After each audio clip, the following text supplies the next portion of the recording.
तस्मै श्री गुरुवे नमः। श्री चैतन्य मनोभीष्टं स्थापितं येन भूतले स्वयं रूप कदा मह्यं ददाति स्वपदान्तिकम्।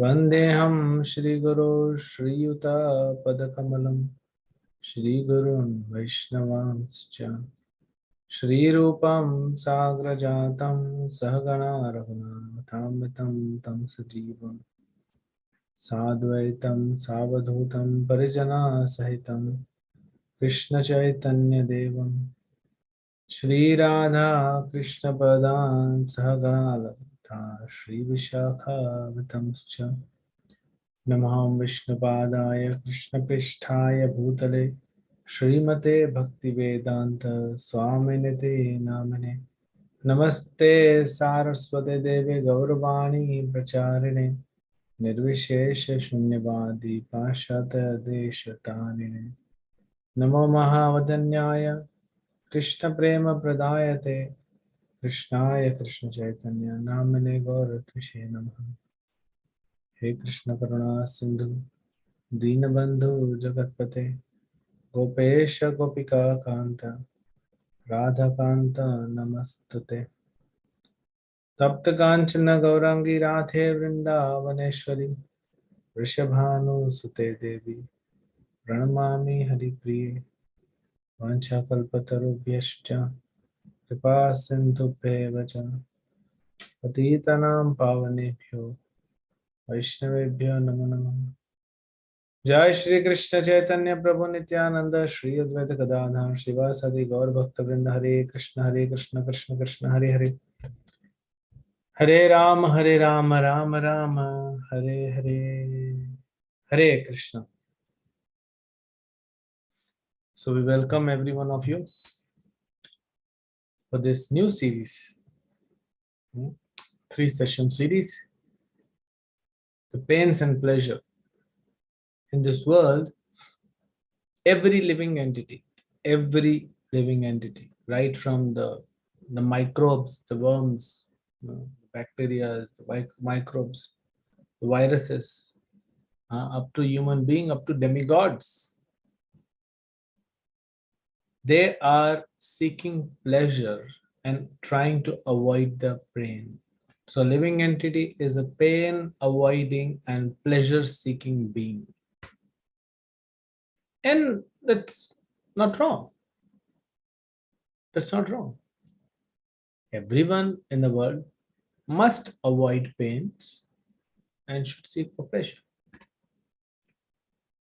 Problem is, we look for short-term pleasures and get into something which will eventually give us pain.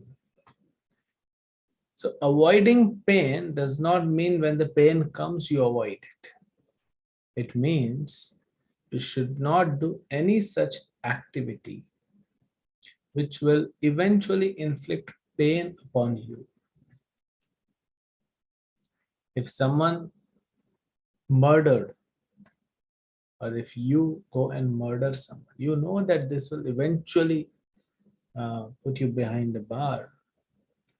Maybe not, if not now, then after 6 months or after 6 years or somewhere it will come back.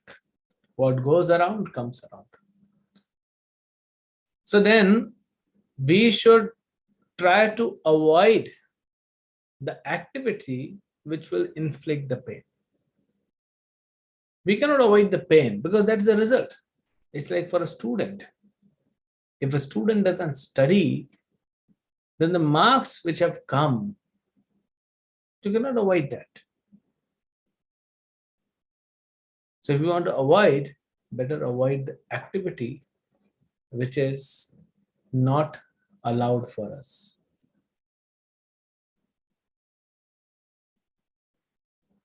That is real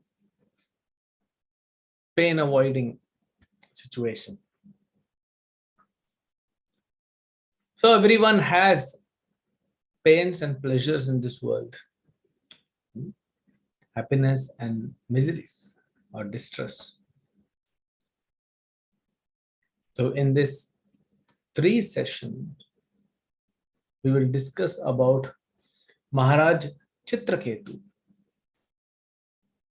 Maharaj Chitraketu, who he is, will discuss. It's given in the 6th canto of Srimad Bhagavatam.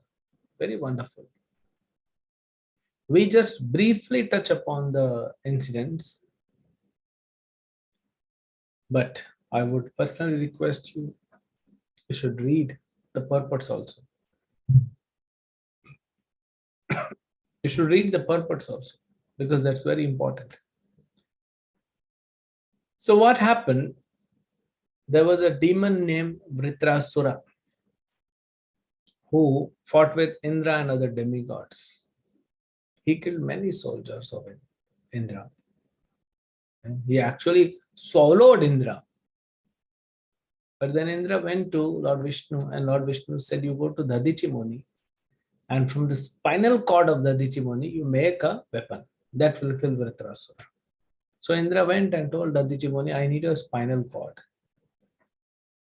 Dadichi said, Indra, you're not asking my nail or my hair. Spinal cord, if I have to give you, that means I will have to die. That's why Krishna says, why we should go to demigods and ask for something when they themselves are begging to other people. The king of heaven. Everyone in the world wants to go to heaven, but the king of heaven is begging to one sadhu. Isn't it strange? So Dadichi Muni agreed and gave, because he knew Lord Vishnu desired this. Then somehow Indra was about to kill Vritrasura, and then he succeeded because Krishna desired that. Just before the death, Vritrasura is speaking wonderful prayers, praying to Lord Vishnu, not praying for begging for life, but he's praising, he's remembering Lord Vishnu, he's glorifying Lord Vishnu. And then he's dead. Now, this happened in last few chapters. There's a 14th chapter starts. Obviously, when you will hear about a demon who is destroying everything, but when he's about to be killed, he glorifies the Supreme Lord. He's a Vishnu Bhakta. So similarly, even Parikshit Maharaj was amazed. He said, how come a demon, who is like, who's disturbing the demigods, he's actually devotee of Lord Vishnu. And he says, in this universe, in this material creation, there are how many living entities? As there are number of atoms, because every atom is a living entity. Very few actually are human beings. Among all the living beings, you see there are so many living beings, so many microbes, but very few human beings. And out of those few human beings, only very few of them are interested in religious activity. And out of those who follow religious principle, only few desire liberation from material world. There are many people who actually follow religious principle, but they are looking something in return, going to heaven, or expecting a son, or expecting a beautiful wife or a beautiful husband, some benefit.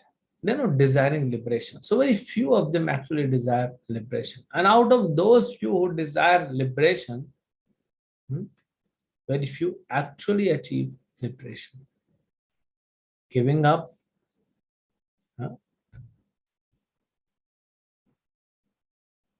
We all look for liberation. Mukti chahiye, moksha chahiye. I want to be liberated.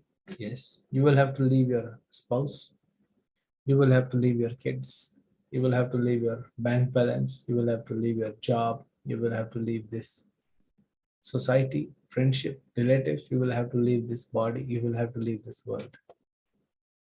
Are you ready? No. because we do not know what liberation is, how much unlimited happiness liberation can bring. And out of very rare who achieve liberation, is hardly one or two who can understand the real meaning of liberation. Liberation does not necessarily mean going back to Godhead, going to Vaikuntha. Liberation means serving Krishna with full heart and body and mind and soul. That's liberation.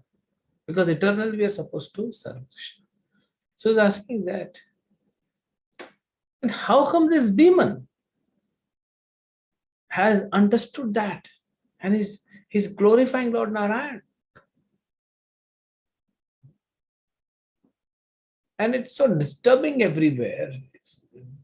Fight is going on, and he's able to, even if any one of you are reading Bhagavad Gita daily, chanting Hare Krishna mantra daily, if there's a threat, death threat comes to you, if someone is about to kill you, and everywhere there is fire burning, how many of us actually can glorify Krishna that time?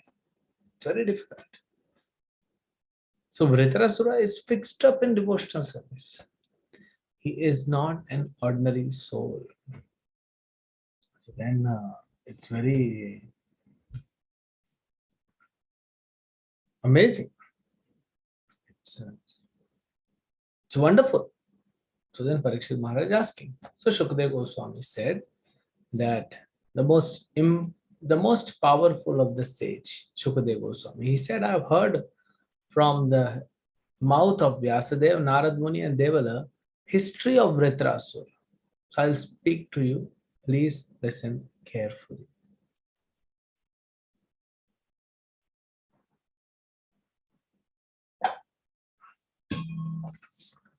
So,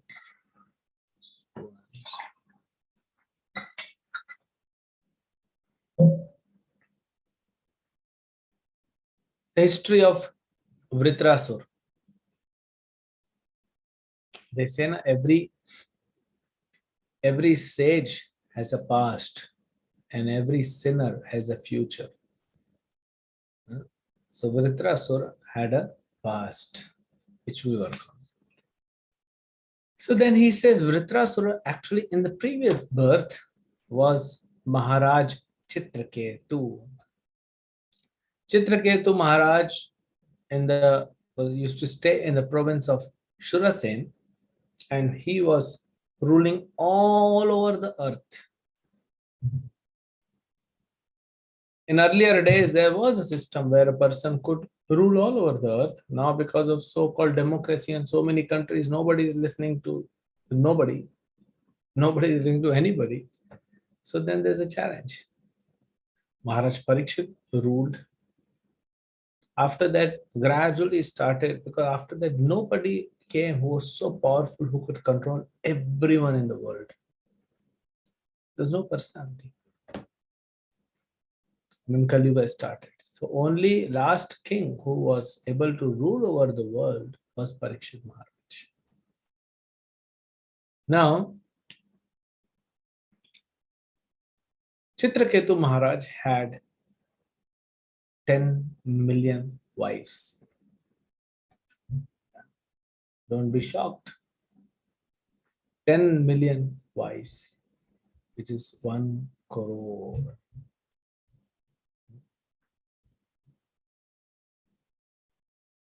1 crore wives. Can you imagine? Sometimes people will say, oh, this is all fairy tale. This is mythology. This is not mythology. Different age. People had capacity. Now, if you go to a village, now, thanks to electronic and telecommunication, ministries who are advancing so fast, and broadcasting ministries, information technology. So everywhere there is information. But still you go to deep remote villages, you will find there are people who are poor, but satisfied. So we say they are poor. Why I added but satisfied? Because they are actually rich. Because they are satisfied. There are so-called rich people all over the world, but they are not satisfied. So actually they are poor because they are hankering. Poor people means one who has, poor means who? One who has lack of something and he keeps asking for people. So rich people in today's world gradually, not gradually, they gradually came to become rich, but still, they're still begging. Oh, my business should expand. They are in anxiety. They are in worry. Then my business should expand. I should earn more and more and more money. So they're never satisfied. That's why they are actually poor people. Anyways, you go to remote village, you talk to some old person, you say, there is a person named Bill Gates, and he has so much fortune. You tell him there's a person named Mr. Mukesh Ambani. He stays in a house which is like 15,000 crore rupees. And he will say this word, 15,000 crore? He'll say, you might have mistaken. Nobody can have a house of 15,000 crore. It's huge. Because the property rates are also high. So the valuation is increasing. In Mumbai, you get flats which is like 50 crore rupees. When you go to village, you can buy 2-3 villages in 50 crore rupees. Maybe 2-3 villages at least. So they'll not believe. That does not mean that does not exist. So similarly, we may not believe because we cannot even comprehend. How can a man have 10 lakh, 10 million wives? 1 crore. So anyways, why he was marrying? Because he married one, then no child. So he married few, he married another few. Gradually he married 10 million wives. But no son, no daughter. He was capable, he was handsome, he was youthful, he was the king. No lack of, absolutely no facility. But still he was dissatisfied. Why? Because he had no son. What happiness he can gain? He's seeing that people are coming to him. Oh, dear king, please bless my wife. He's about to give birth to a son or a daughter. Oh, dear king, my son has born. Please bless him also. Then he's blessing everyone. But he is having no son, no daughter, no children. So then he was always sad. He has everything. He has money, he has opulence, he has education, he has such a powerful family, he is the king of the world. He has beautiful wives, but he is not having children. So once Angira Muni comes, okay, now our topic today is it good to ask? Is it good to desire a son? That's the desire to have a son is good or bad. Definitely desire to have a son is definitely good. Then why we are speaking why we are putting this question mark whether it is good or bad? Because if we are planning to have children, son or daughter, and no plans to make them devotees, then better not have a child. Because that child will be the source of pain for you.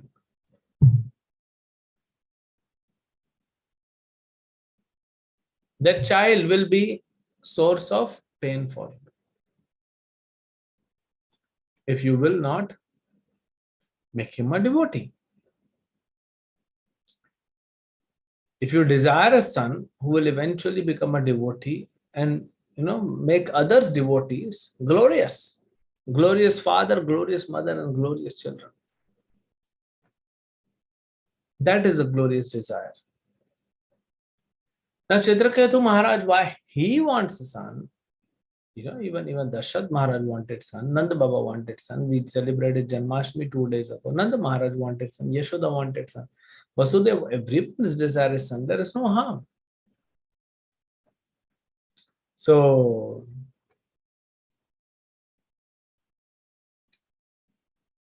Chitraketu Maharaj wanted a son so that, see, if you don't have son, what happens? Your ancestors, they are, because of their good karma, they are living in good planets. If they have bad karma, they are living in hellish planets. Even if someone is in good karma, someone has performed good karma, after certain time, that our ancestors, they fall down towards the hell. They go down to the hell. It's like, if you are flying a plane and your fuel is going down, so then plane has to come down. But nowadays there is a technology called mid-air refueling. So you have to just, tell your location and tell the air traffic control that, my fuel, I'm out of fuel. I'm running out of fuel. I have only fuel for next like 20 minutes. So your plane, they'll check whether your plane has a mid-air refueling system. Oh, it has. It's a modern technology. It's a modern plane. So then immediately another plane will come in next 10 minutes and will fuel in the air. Can you imagine? Flying at 900 kilometers per hour and refueling the fuel. But then entire fuel is given and then you can fly another for like 6 hours. So our ancestors are sitting in heavenly planets. Depends on their karma. But if we do not perform Shraddha ceremony, if we do not do punya, if it is not performed by a son, then the ancestor don't get anything. They don't have kind of income and they cannot stay in heaven. They have to go down to hell. So that is why Chitraketu Maharaj is saying, Angira Muni came, he is asking for the son. Now so Angira Muni comes. So the desire to have a son by Chitraketu Maharaj is absolutely not wrong. It's perfect. So then Angira Muni comes and he says, how are you, my dear king? Chitraketu Maharaj, being very well, very sophisticated, very well trained in mannerism, in etiquettes, he makes Angira Muni, such a powerful rishi, sit on an elevated seat. And then he sits practically at the foot. The hospitality is done, and then Angira Muni is asking, so, how are you, my dear king? He is not much responding. He is like head hung down and a little sad. Then Angira Muni says, if a king is able to provide to his family, and king's family means everyone. King is a father for everyone in the village, in the city, in the country, in the world. And Chitraketu Maharaj was king of the world, so all the population, including animals, all are like children of Chitraketu Maharaj. So then he says,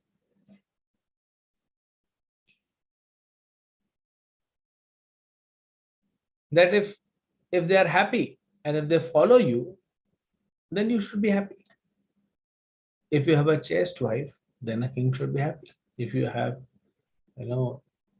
if you are able to comprehend or if you're able to understand what your people want and you're able to provide, then you should be happy. So everything he counted, like few of the things, how a man can be happy, how a person can be happy. And he said, my dear king, is there anything wrong? Because I see everything is going nice, but still I see there is some sadness on your face. So then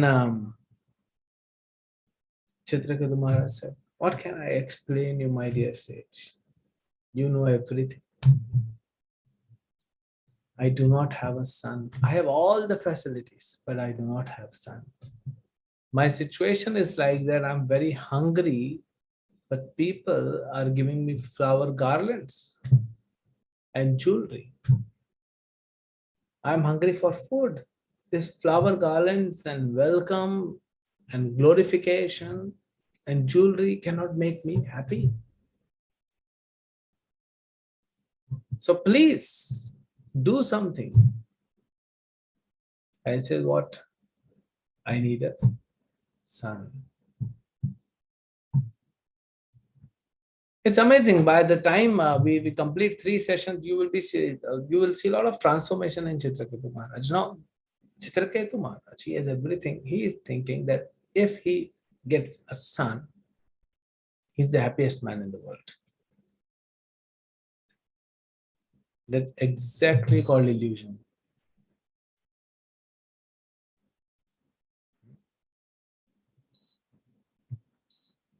That's called illusion. Why? We all have some things, and we think if we get this thing, then I'll be happy. I'll not ask anything. If that is in your karma, you will get it. But then again, you will develop more hankering and you will want to have more. Something else. A teenager may say, only if my papa gives me an iPhone, I'll be happiest person in the world. Okay, you get an iPhone. If your karma allows, you get an iPhone. If your karma doesn't allow, forget about iPhone. There is no phone. So then, even if you get phone, after some time you want something else. You want good marks because you're in school. You get good marks now. You have phone, you have good marks also. Then you want a good career option. So always there is hankering. If I get this, I'll be happy. If I get this, I'll be happy. If I get this, I'll be happy. It's illusion. We think that whenever we think that if I get this, I'll be happy, that's actually not correct. And that's not the approach we should have for life. Only happiness. Like Kshetraguru Maharaj giving example, I'm hungry. People should give me food, but they'll give me flower garland. They're giving me a golden jewelry. They're giving me a lot of praise and glorification, but I'm hungry. If your child is hungry and you say, oh child, why are you crying? We will take you to a good school, a big school in the town, and you will get an admission there and you will learn A, B, C, D. Yeah? You will learn that and you will play with your friends and we will make you a good uniform, and sometimes you can wear your civil dress, your color dress which you wear in the home. You can take it to school. Sometimes you can take chocolates and distribute it to your friends. This fellow said, I'm hungry. I need food to eat. I need food to eat. So similarly, every one of us are internally hungry. But what we are doing?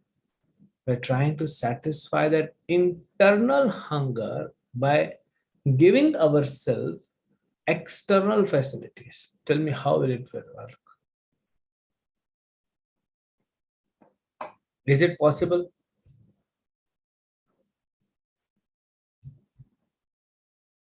Is it possible? No. The soul is internal thing, uh, or a soul is a spiritual element, and this body is material, and we are into material world. Like Srila Prabhupada gives wonderful example. If there is flood in the city, everywhere water, or 10 feet high water in the entire city, 10 feet high, maybe some dam is, walls of the dam are, you know, they're broken,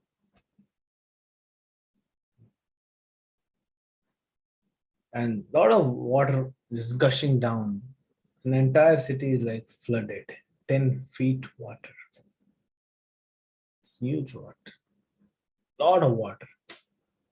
We will all be in trouble. If the tsunami comes, we'll all be in trouble. But you see the fish. Fish is staying inside the ocean. So much of water. But fish is not troubled. Rather, fish feels happiness, feels more protected when fish is inside the ocean. But we do not. We are threatened. When our existence is threatened. When the ocean comes to meet us or we go into ocean. Similarly, in the air, flight, there's so many accidents, so much turbulence. We are fearful. But birds are not, they're flying. Because we are human beings and supposed to stay on the ground, not go inside the water or not fly high. We are using the machines, but still that fear is there.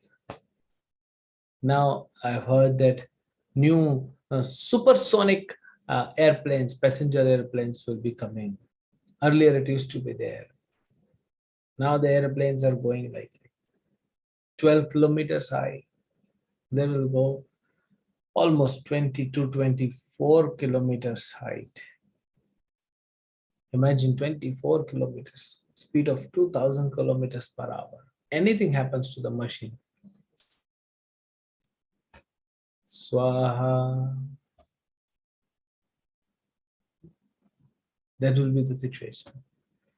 But birds, the eagle, they can soar high, fly very high. They're not disturbed. They don't get affected. So be it a bird or a fish, they don't get affected. Because human beings are supposed to stay on ground. Similarly, a soul is an spiritual element and supposed to stay in spiritual world. Like if you bring a fish out of water and tell the fish, Shalom will take you to school, we'll take you to Disneyland, we'll take you for shopping, you can buy good clothes and toys. You think fish will be happy? What fish wants? Water.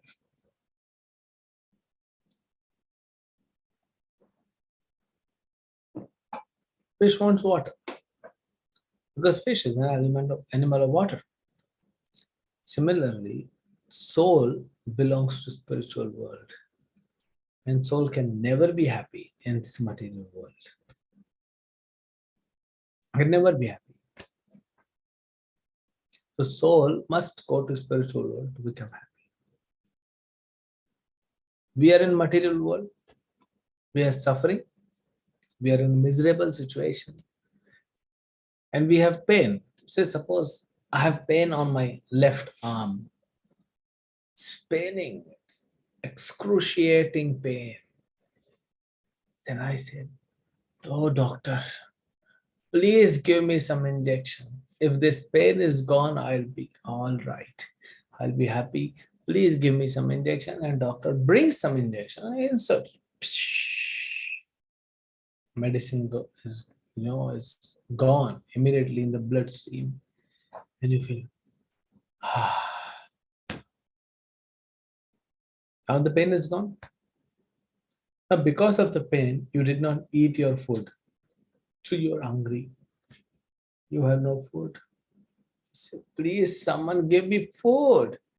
Otherwise, I'll die. If I get the food, I'll be happiest man on the planet. See, from arm, pain in the arm, now you are talking about food. Okay, food is given. Now, because of the pain, you couldn't sleep last night and you couldn't eat anything. So, obviously, now it's you have been given very high quality, very nice prasadam. You eat. Now, what do you want? You want to sleep? Huh? You want to sleep? Now, you're not given a bed. You're not given a chair. How can you sleep standing? There's no place. And then you're crying, oh God, please give me a place to sleep. If I get this one thing in life, I'll be like happiest man in the world. Okay, then God arranges a bed for you, a room for you. And you're like, wow, I'm so exhausted. I'll sleep for next 12 hours like a pig. Okay, sleep. Not like a pig, like a cat. Then you see after some time it's so suffocating. There are no windows. There's no cross ventilation. So it's so suffocating and you couldn't sleep. And then you say, oh, please give me some fresh air. Maybe if someone can arrange an air condition. Please arrange an air conditioner. Immediately mechanic comes, puts an air conditioner. And you switch on. Very nice. Now it's you're sleeping, but you're feeling very cold. You're shivering. Why? Because the air condition has a defect. It only acts on, like it's always so powerful and cooling that it makes the room like Iceland. And you cannot change it because there's a defect. You wanted air conditioner. Immediately we got it from somewhere and fix it. It's not a new one. It's just freezing cold. 16-degree. And the fan speed is full. And I don't have anything to pull over my body. No blanket. So then you're crying, oh God, please send me blanket. Then you are given a blanket. Do you think blanket will make you happy? You're given a blanket. As soon as you go inside the blanket, wow, what a feeling. After some time, electricity goes off. So that, the cool air which was coming from air condition, now it stopped. The temperature of the room is still maintained for some time and eventually it increases. You throw off your blanket. Don't want blanket. And then you're looking for something else. This is how life is. This is material life. This is a typical case in material life. You get one desire, you try to fulfill it. You will get another desire immediately. And see, whatever, the blanket, the AC, the room, whatever was giving him pleasure earlier, it became painful at the end. Same object. So here Angira Muni will tell Chitraketu Maharaj, okay, I will give you son, but this son will be the cause of your happiness and distress at the same time. So his name will be Harsha Shoka.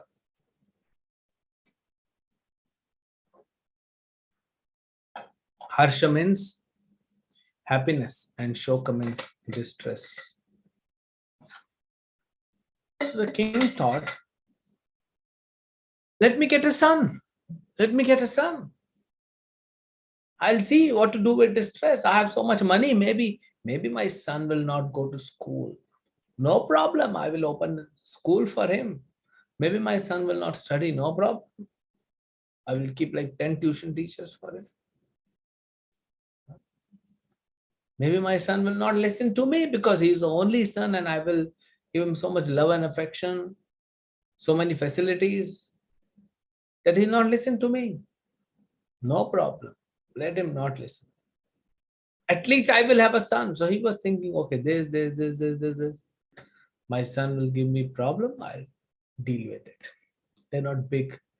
What I want now is I want a son. So that is an illusion everyone in the world has. If I get this, I'll be happy. If I get this, no. He will get the son. King Chitraketu will get a son. But this son initially will be the source of happiness. The same son will actually become the source of distress for Chitraketu Maharaj and the entire family. So that we'll not discuss now. You have to understand that we are in the material world and the soul belongs to spiritual world. And the soul has come from spiritual world to material world. That is why there is suffering. So don't try to find happiness in this world. Only happiness in this world, if you want, it is there. It's a quality, unending happiness. That's process of bhakti. Because we have come from a spiritual world. In spiritual world, every one of us is actually a servant of Krishna. They're supposed to serve Krishna. We left that and came here. Now we are suffering. So Krishna is saying, you come back, but that will take time. You will need to become perfect to come back to spiritual world. You need to again qualify. Like in Janmashtami, a lot of crowd was there in our temple, a lot of crowd. So they're like standing for hours and then finally get into the temple and they take darshan. Jai Krishna Kanhaiya Lal ki Jai. And everyone is like happy. But then after a few minutes of darshan, they have to go out. And someone says, oh, I need to go again. I want to go again. I want to see Krishna. No, you cannot come. You need to again go and stand in the queue, follow the procedure, then come back. So sometimes there are some people who get into the temple hall and that's an amazing desire, by the way. I'm just giving an example. It's not that. It's the desire to be in front of Krishna is the purest of all desires and to serve Krishna. It's the purest of all pure desires. But I'm just giving an example. Once you get in, you don't go out. Because once you go out, again you will have to get into the queue. It's difficult. So similarly, because we have left service of Krishna and come to this world, we have to qualify to go back there. So you left temple hall. So I told one devotee, okay, chalo, I'll take you inside. And the devotee was inside. A few hours. There was a place, okay, sit. Enjoy the kirtan, see Lord, chant your rounds. Yeah, just be happy. Very nice. Once you come, again you will have to qualify to go inside. So now what has happened? We were in the spiritual world. We came to this material world on our own desire. And now Krishna is saying, okay, Bhagavad Gita is saying, sadhus are saying, qualify yourself and come back. So we have to qualify. Now, one may say, oh, then if I have to qualify, it will take time. So qualification means practicing bhakti. So once you start practicing bhakti, you are actually qualified. So even staying in this material world, soul will become happy. Soul will get happiness. Why? Because you are engaged into spiritual activity. The soul, being spiritual element, is getting that spiritual fulfillment, you can say.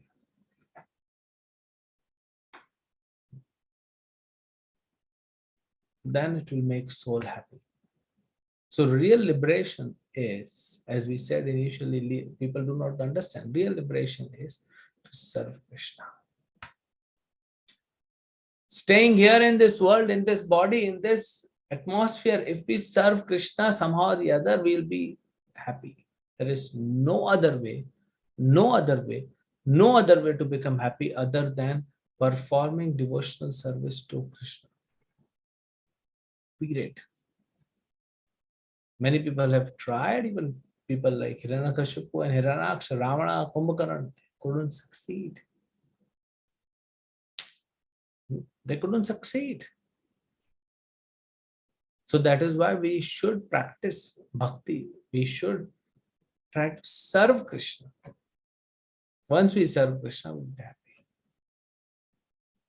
That's the only one thing, like mommy gave me toffee, small kids. Oh no, give me lollipop.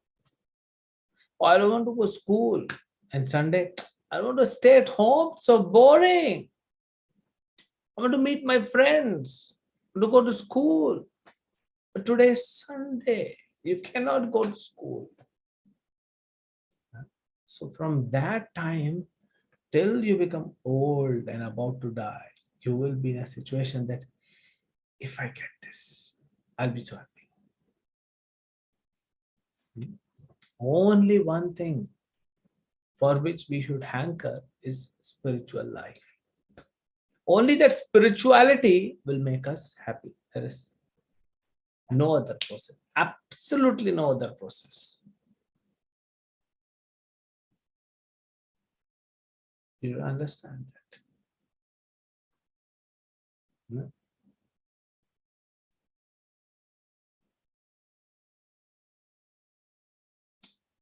And then finally Angira Muni will give the child, will give the blessings. Chitraketu will get child.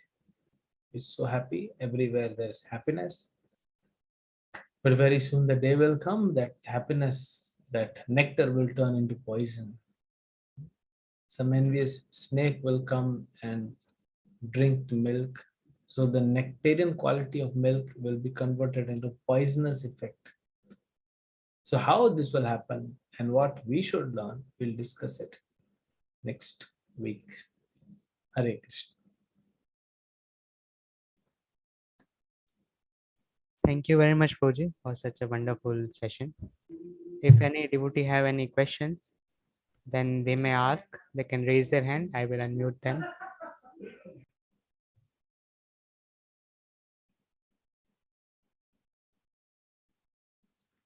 Okay, so Shaktiraj Prabhu, you all can read now for 5-10 minutes.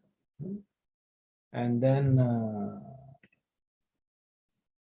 we'll stop here. Okay, Prabhuji. So you can read from 6th canto, 14th chapter, text number 3, 4, 5 with Okay. the purpose. Okay. Hare Krishna. Srila Prabhupada